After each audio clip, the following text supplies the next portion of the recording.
This video will show you how to create a TikTok account on PC. I'm going to create one with you live on video right now, and I'll explain the whole process. So you want to go to tiktok.com, and then what you can do is you can click login in the top right or down here. Now once you've done that, it's going to ask you to log into your account, but because we don't already have one, we can click sign up at the bottom. You've then got quite a few options actually to sign up. You can use your phone or email. You can continue with Facebook, Google, Line, or any other options that might be available. These will change depending on what country you're signing up from. I'm going to sign up using an email, so we'll click on this.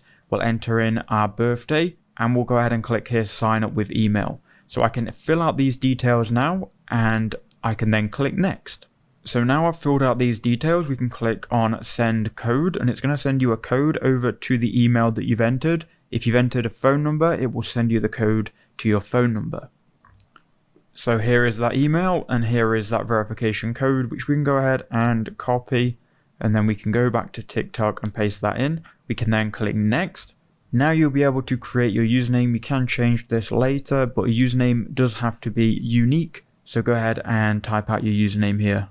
So I'm going to go with KnowledgeBase how free, and then we can go ahead and click sign up. You can choose this later as well and skip this, but I'm going to choose this now. We'll create the username, and we've now created the account. So here we are inside of our TikTok account, and it's going to start showing you videos in your For You page. So now when you watch videos, it will get curated to your account. So you can go to your account in the top right hand corner. You can then click view profile, and from here you can go ahead and edit your profile. You can also upload videos as well. To upload, you will click on the upload button here. So that is how you can do it. I hope that helped.